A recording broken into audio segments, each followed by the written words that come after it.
کہ اس کورس کو پڑھنے کا کیا مقصد تھا؟ جی بیٹا بتائیے.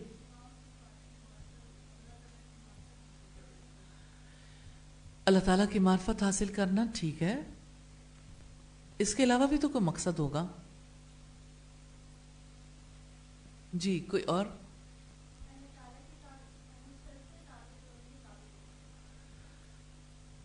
ٹھیک ہے، اللہ تعالیٰ کے ساتھ تعلق جوڑنے کے قابل ہو سکیں. اور جی غور و فکر کر کے اللہ تعالیٰ سے تعلق بنا سکیں. ٹھیک ہے، اور کوئی؟ جی یہ بات بڑی امپورٹنٹ ہے، میں سمجھتی ہوں کہ اس کے اوپر غور کرنا بہت زیادہ ضروری ہے. اصل مقصد صرف اتنا نہیں ہے کہ ہم اللہ تعالیٰ کی صفات کے بارے میں جان لیں، اسے پہچان لیں، اگرچہ یہ مقصد ہے، لیکن بات یہ ہے کہ اللہ تعالیٰ کی صفات کے توسط سے اس کی عظمت اور اپنی بے بسی، دو باتیں ہیں، اس کی عظمت اور اپنی بے بسی کو پالیں. کیونکہ جب تک آپ اپنی بے بسی کو نہیں پاتے، اپنے آپ کو عاجز محسوس نہیں کرتے اس رب کے سامنے، اس کے آگے جھکتے نہیں، اس سے دعائیں کرنے کے قابل نہیں ہوتے، اس کے سامنے اپنی بندگی کا اظہار کرنے کے قابل نہیں ہوتے. اللہ تعالیٰ ہم سے یہ چاہتا ہے نا کہ ہم اس کے غلام بن جائیں. اللہ تعالیٰ ہم سے یہ چاہتا ہے نا کہ ہم اس کی مان لیں. تو جب تک انسان بے بس نہیں ہوتا، اس وقت تک اس کی ماننے کے قابل نہیں ہوتا. ہم نے دیکھا اللہ تعالیٰ کے 99 نام ہیں اور اسماء الحسنی کی تعداد حافظ ابن کثیر کہتے ہیں 1000 تک ہے. یعنی اگرچہ نبی صلی اللہ علیہ وسلم کی حدیث سے ہمیں پتہ چلتا ہے کہ اللہ تعالیٰ کے 99 نام ہیں، سوال یہ پیدا ہوتا ہے کہ ان 99 ناموں سے اللہ تعالیٰ کیا چاہتے ہیں، ہم سے کیا چاہتے ہیں، کہ 99 ناموں کو ہم کیا کریں. ہمیں حضرت ابو ہریرہ سے ملنے والی روایت سے پتہ چلتا ہے کہ جس نے ان کا احصاء کیا وہ جنت میں داخل ہوگا. تو آپ دیکھیں فوکس کہاں رہنا چاہیے. ٹھیک ہے، آپ کا مقصد یہ تھا پڑھنے کا کہ آپ اللہ تعالیٰ کی صفات کو پہچان لیں، غور و فکر کرنے کے قابل ہو جائیں، اللہ کی عظمت اور اپنی بے بسی کو پالیں، اللہ سے دعا کرنے کے قابل ہو جائیں، لیکن اس کے توسط سے اس کی جنت میں پہنچ جائیں، اس کو راضی کر لیں، اس کے قریب ہو جائیں. تو اسماء الحسنی کی معرفت اس مقصد کے لیے ہے کہ ہم جنت تک پہنچ جائیں. تو جو لوگ اس اعتبار سے اللہ تعالیٰ کی معرفت حاصل کرتے ہیں، جنت ہی ان کے لیے اللہ تعالیٰ کی طرف سے طے کردہ معاوضہ ہے. بلا شبہ جنت میں وہی لوگ جائیں گے جو اللہ تعالیٰ کی سچی معرفت رکھتے ہوں گے. آپ اپنا فوکس کلیئر نہیں کریں گے، آپ سے یہ علم گم ہو جائے گا، کیونکہ آپ اس پہ غور و فکر کرنے کے قابل نہیں رہیں گے زیادہ دنوں تک. وآخر دعوانا ان الحمد للہ رب العالمین.